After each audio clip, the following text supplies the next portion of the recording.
Good morning. എന്നത്തെയും പോലെ തന്നെ നമ്മൾ ജിമ്മിൽ വന്നിട്ട് രാവിലെ തന്നെ ബാക്കിനും ബൈസിനുമാണ് കേട്ടോ ഇന്ന് വർക്കൗട്ട് ചെയ്യുന്നത്. ഈയിടെ ഡെൽറ്റോയിഡിനും വർക്കൗട്ട്സും കാര്യങ്ങളും ഒക്കെ കൊടുത്തു കേട്ടോ. ബാക്കിന് ഏകദേശം ഒരു 5 വർക്കൗട്ട്സ് കൊടുത്തു. അതിനുശേഷം പിന്നെ ബൈസെപ്സിനകത്തോട്ട് മാറി. ബൈസെപ്സിനകത്തോട്ട് മാറിയപ്പോഴത്തേക്കും ദാ സുനിമണ്ണനൊക്കെ ഇടയ്ക്ക് കയറിയിട്ട് ഇതൊക്കെയാണ് പരിപാടി, നമ്മളെ ചെയ്യിപ്പിക്കാതിരിക്കാൻ നോക്കുകയാണ് കേട്ടോ, വീഡിയോ എടുക്കാതിരിക്കാൻ. എന്നിട്ട് ബൈസെപ്സിന് നമ്മൾ ഏകദേശം ഒരു 3 വർക്കൗട്ട്സ് ആണ് കൊടുത്തത് കേട്ടോ. ബാർബെൽ വേരിയേഷൻ തന്നെ നമ്മൾ 2 ടൈപ്പ് ഓഫ് വർക്കൗട്ടാണ് ചെയ്തത്. പിന്നെ സുനിയേട്ടൻ വന്നപ്പോഴത്തേക്കിനും സുനിയേട്ടൻ ഒരു 2 സെറ്റ് അടിക്കും. പിന്നെ എന്ത് ചെയ്ത് തരും, അത് 3 കൗണ്ട് ഇങ്ങനെ കൂടി കൂടി വരും കേട്ടോ.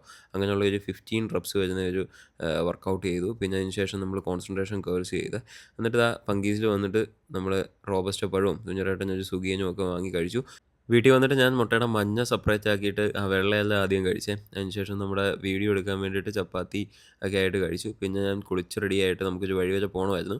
പക്ഷേ പോകേണ്ടി വന്നില്ല, കാര്യങ്ങളൊന്നും നടന്നില്ല. അത് കാരണം ഒരു വാട്ടർ മെലണും പിന്നെ വേ പ്രോട്ടീനും ഒക്കെ എടുത്തു. അപ്പോഴത്തേക്കും അമ്മ ദാ പോയി പ്രോട്ടീൻ ഷേക്കറൊക്കെ കഴുകി വൃത്തിയാക്കി കൊണ്ടുവരുന്നുണ്ടോ.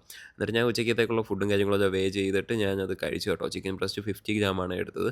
അത് ഞാൻ സെപ്പറേറ്റ് ആയിട്ടാണ് കഴിച്ചത്. എന്നിട്ട് മാളുവിനെ പിക്ക് ചെയ്യാനായിട്ട് ഞാൻ പോയി. അവളെ PSC കോച്ചിങ്ങിന് പിക്ക് ചെയ്തിട്ട് നമുക്ക് ഇന്നൊരു ഹൈദരാബാദി ബിരിയാണിയുടെ വീഡിയോ എടുക്കാൻ പോകണമായിരുന്നു.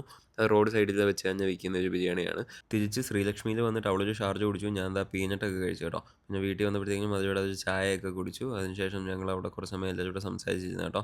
സാഞ്ചി കഴിച്ച് വിട്ടേക്കായിരുന്നേ. അപ്പോൾ എല്ലാവരും കഴിച്ചുകൊണ്ടിരുന്നപ്പോൾ അവളിങ്ങനെ നോക്കിയിട്ട് അവിടെ പരിപാടി, പിന്നെ അവൾക്കും കൊടുക്കും. പുറത്തൊക്കെ പോകണമായിരുന്നു. പുറത്തൊക്കെ പോയതിന് വന്നതിന് ശേഷം പെട്ടെന്ന് തന്നെ ഡിന്നർ കഴിച്ചു കേട്ടോ. ഒരു 7 മണിയൊക്കെ ആയപ്പോഴത്തേക്കും ഡിന്നറും ഫിനിഷ് ചെയ്തു. എന്നിട്ട് കുറച്ച് കണക്കും കാര്യങ്ങളൊക്കെ റെഡിയാക്കാൻ ഉണ്ടായിരുന്നു. അതെല്ലാം ചെയ്തതിന് ശേഷം നമ്മൾ എഡിറ്റിങ്ങും കാര്യങ്ങളൊക്കെ ചെയ്തിട്ട് പോയി കിടന്നുറങ്ങി. Bye bye.